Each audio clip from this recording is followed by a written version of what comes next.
Hello students, welcome to Arohan institute. अभी हम देखने जा रहे हैं एक नया टॉपिक जिसका नाम है बॉन्ड फ्यूजन या बॉन्ड क्लीवेज। देखो, ये जो चीज है बॉन्ड क्लीवेज या बॉन्ड फ्यूजन, ये बहुत इंपॉर्टेंट चीज है जो हम समझ नहीं पाते हैं। क्यों ये बहुत इंपॉर्टेंट है? क्योंकि होता क्या है, किसी भी केमिकल रिएक्शन को कराने के लिए कुछ पुराने बॉन्ड टूटते और नए बॉन्ड बनते हैं। और जब बॉन्ड तोड़ना हमें आएगा कि बॉन्ड कैसे तोड़ेंगे, ठीक है, और कैसे बनाएंगे, तब तक हम कोई रिएक्शन अगर नहीं आ रहा है ये चीज, तब तक हम कोई रिएक्शन अच्छे से कर नहीं पाएंगे। तो किस केस में बॉन्ड कैसे ब्रेक करता है, किस तरीके से फ्यूजन होता है बॉन्ड का, हम उसी को देखने जा रहे हैं। ठीक है, तो देखते हैं बॉन्ड फ्यूजन या बॉन्ड क्लीवेज। जैसे आपको पता है कि जो कोवेलेंट बॉन्ड होता है, ठीक, जो कोवेलेंट बॉन्ड से मान लेते हैं कि ए और बी के बीच में कोवेलेंट बॉन्ड है। ठीक, ए और बी के बीच में कोवेलेंट बॉन्ड है। और ये जो कोवेलेंट बॉन्ड है, आपको पता होगा कि इलेक्ट्रॉन के इक्वल शेयरिंग से बनता है। इलेक्ट्रॉन के इक्वल शेयरिंग से बनता है कोवेलेंट बॉन्ड। तो इसी कोवेलेंट बॉन्ड को ब्रेक करने को क्या बोलते हैं? बॉन्ड फ्यूजन या bond cleavage. Means it is the breakage of bond fusion, is the breakage of covalent bond, breakage of covalent bond. अब ये जो बॉन्ड हम ब्रेक करते हैं, हम दो तरीके से ब्रेक कर सकते हैं। पहला होता है होमोलिटिक बॉन्ड फ्यूजन। दो टाइप का होता है। पहला होता है homolytic bond fusion, homolytic bond fusion, और दूसरा होता है हेट्रोलिटिक बॉन्ड फ्यूजन,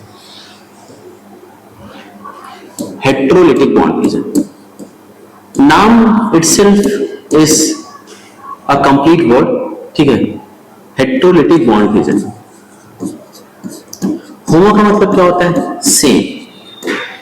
होमो का मतलब क्या होता है? सेम।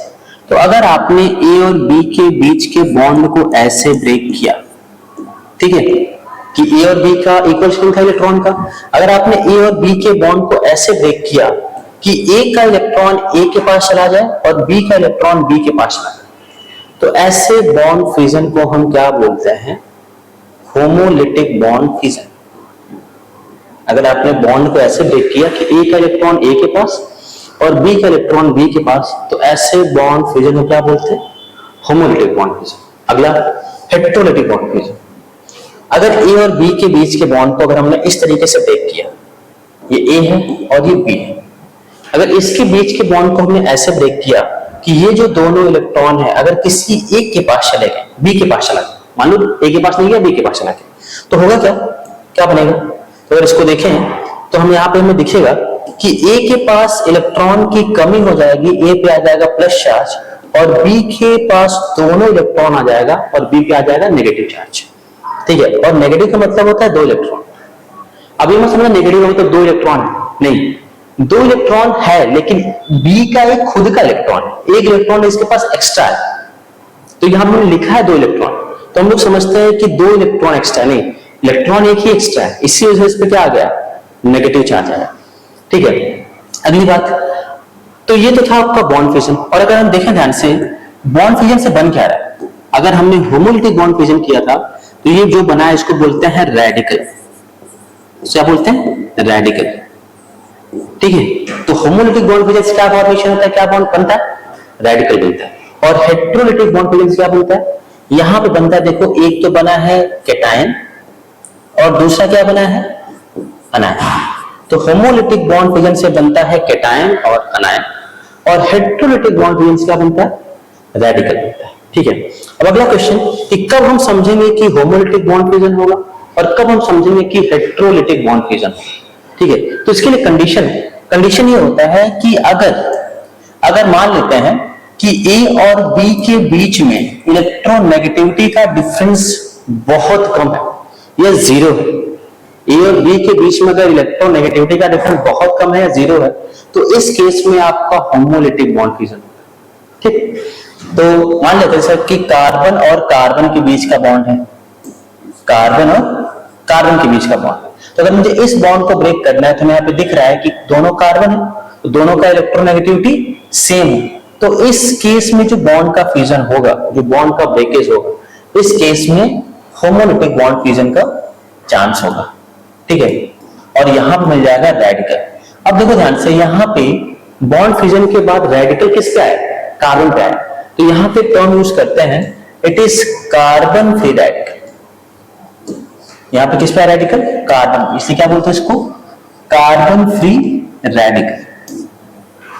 ठीक, तो अगर दो एटम के बीच में इलेक्ट्रोनेगेटिविटी का डिफरेंस बहुत कम है, 0 है, तो उस केस में आपका होमोलिटिक बॉन्ड फ्यूजन होगा। अच्छा, अगला, अगर दो एटम के बीच में इलेक्ट्रोनेगेटिविटी का डिफरेंस अच्छा खासा, जैसे कार्बन और F, ठीक है, तो इस केस में जो आपका बॉन्ड फ्यूजन होगा ये आपका हेट्रोलिटिक बॉन्ड फ्यूजन होगा। मतलब कि यहां पे कार्बन और F के बीच के बॉन्ड को देखो तो आपको पता है F पीरियोडिक टेबल का सबसे ज्यादा इलेक्ट्रोनेगेटिव एलिमेंट है, तो इस केस में जो बॉन्ड का फ्यूजन होगा वो आपका हेट्रोलिटिक बॉन्ड फ्यूजन होगा।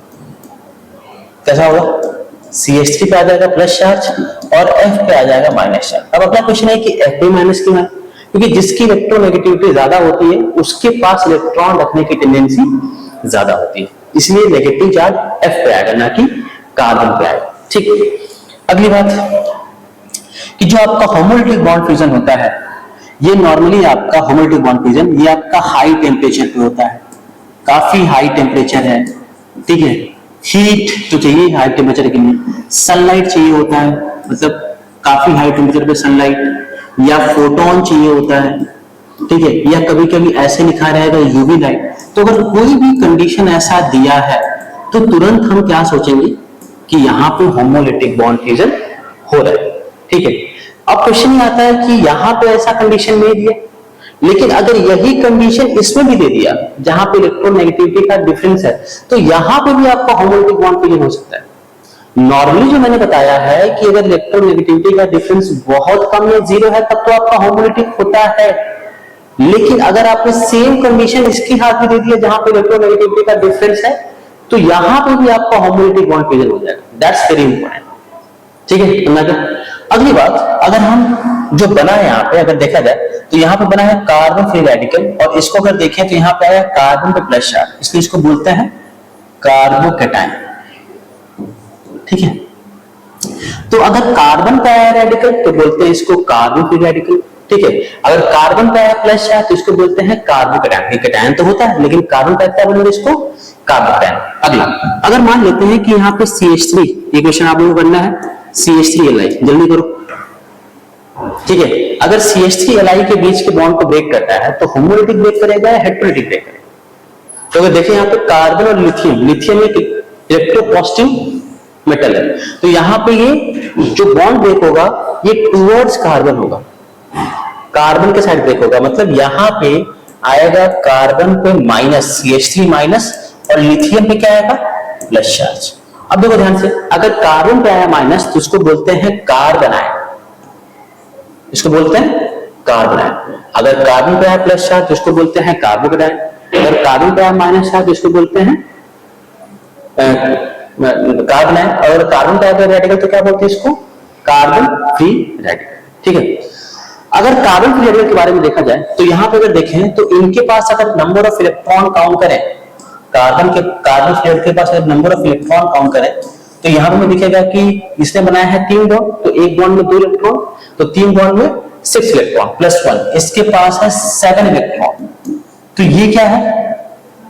ये एक इलेक्ट्रॉन डेफिशिएंट है क्योंकि इसके ऑक्टेट से कम इलेक्ट्रॉन। तो जो रेडिकल होते हैं दे आर इलेक्ट्रॉन डेफिशिएंट, इनके पास इलेक्ट्रॉन की कमी होती है। और ये न्यूट्रल है या चार्ज है? रेडिकल्स न्यूट्रल है या चार्ज है? ये न्यूट्रल स्पीशीज है, ना कि इस पे प्लस चार्ज है ना ही माइनस चार्ज है, तो ये न्यूट्रल होते हैं। और अगला, इनका जो एक इलेक्ट्रॉन है, एक इलेक्ट्रॉन जो होता है ये पेयर फॉर्म में तो है, इसलिए कैसे होते हैं ये होते हैं पैरामैग्नेटिक। ये कैसे होता है? पैरामैग्नेटिक इन नेचर, ये पैरामैग्नेटिक नेचर के होते हैं। ठीक है, और इनके पास अगर देखा जाए तो 7 इलेक्ट्रॉन है, ये इवन नंबर है ऑड नंबर, ये ऑड नंबर, इसलिए इनको बोलते हैं odd electron species, odd electron species. ठीक है, और सेम ऐसे ही कार्बोकैटायन है, इनके पास सारे इलेक्ट्रॉन पेयर्ड है, बट अगर इनको भी देखा जाए तो इनका ऑक्टेट पूरा नहीं है, इसके पास 6 इलेक्ट्रॉन। ठीक है, तो ये भी सेम वही बात है, इलेक्ट्रॉन डेफिशिएंट है, ये चार्ज स्पीशीज, और बाकी सारे इलेक्ट्रॉन पेयर्ड फॉर्म में। अगर कार्बन को देखा जाए तो इनके पास इलेक्ट्रॉन ज्यादा है, इसलिए इलेक्ट्रॉन रिच होते हैं। ठीक है, तो यही था आपका bond fusion. With this we ended today. Thank you.